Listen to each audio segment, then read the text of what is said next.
नमस्कार, बहुत स्वागत है आपका। आज हम बात करेंगे अपामार्ग की, जिसको हम लठजीरा भी कहते हैं। आपके आसपास अभी जैसे कि बारिश के मौसम ये पौधा आपको ज़्यादा दिखेगा। और इस पौधे का पहचान ये है कि जब आप इसके पास से गुजरेंगे ना, तो इसके जो फल है वो आपके वस्त्र से, कपड़े से चिपक जाते हैं। आपने देखा होगा, कहीं आप सफ़र कर रहे होंगे, कभी बचपन से लेकर अभी तक आपके साथ ऐसा जरूर हुआ होगा, कुछ ना कुछ आपके कपड़े में चिपक गया है। तो ये जो चिपकता है ना, इसको लठजीरा कहते हैं। लठजीरा का आयुर्वेद में महत्व है और ये एक तरह से तंत्र क्रियाओं में भी इसका प्रयोग होता है। इसके बहुत सारे फायदे हैं, तो पहले चलिए शुरुआत करते हैं।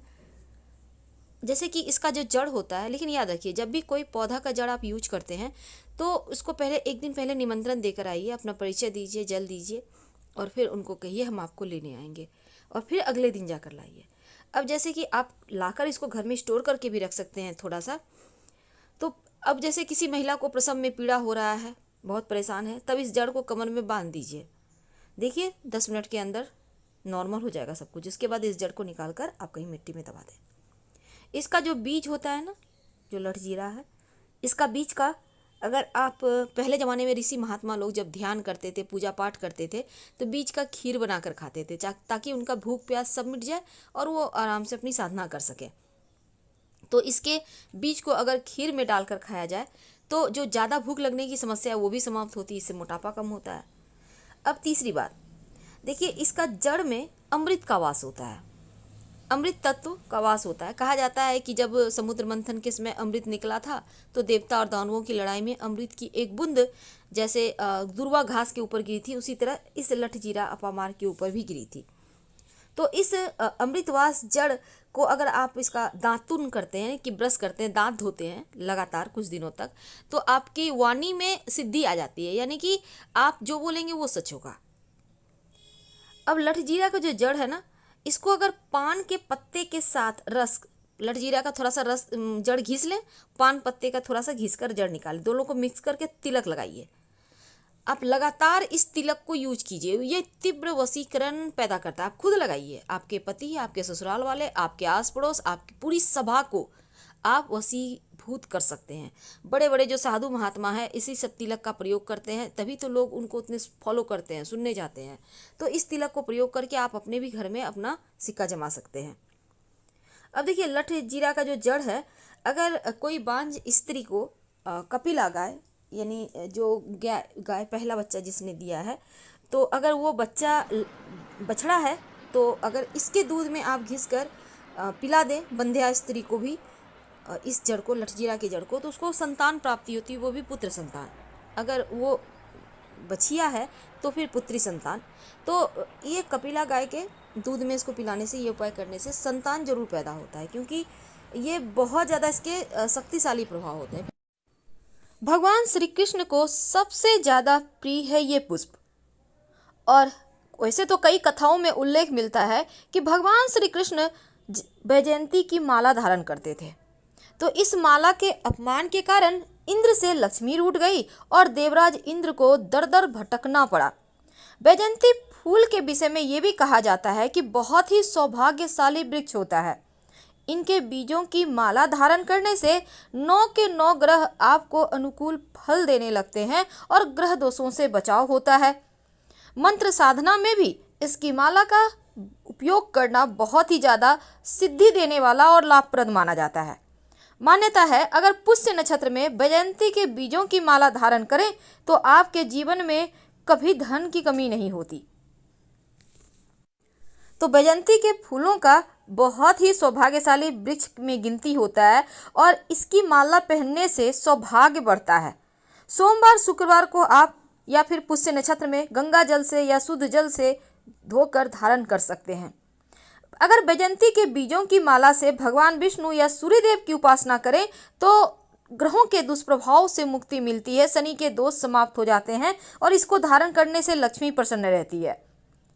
प्रतिदिन अगर आप इस माला से मंत्र जप करते हैं तो आत्मविश्वास बढ़ता है, धन प्राप्ति के मार्ग बनने लगते हैं, मान सम्मान बढ़ता है, मानसिक शांति मिलती है, हर कार्य में व्यक्ति सफलता पाता है। अगर पुष्य नक्षत्र में वैजयंती के बीजों की माला धारण करें तो ये सर्व मनोकामनाओं को पूर्ण भी करता है। वैजयंती माला से अगर आप ओम नमो भगवते वासुदेवाय मंत्र का जप अगर रोज सुबह कम से कम 108 बार जप करें तो यकीन मानिए शीघ्र विवाह भी होता है, धन की मुश्किलें दूर होती है, संतान की प्राप्ति होती है, जीवन की मुश्किलें दूर हो जाती है। वैजयंती माला की एक कथा आती है कि इंद्र ने अहंकारवश वैजयंती माला का अपमान कर दिया था। परिणाम स्वरूप महालक्ष्मी उनसे रूठ गई और उन्हें दर दर की ठोकरें खाना पड़ा। देवराज इंद्र अपने हाथी ऐरावत पर भ्रमण कर रहे थे और मार्ग में उनकी भेंट महर्षि दुर्वासा से हुई। उन्होंने इंद्र को अपने गले से पुष्पमाला उतारकर भेंट स्वरूप दे दी।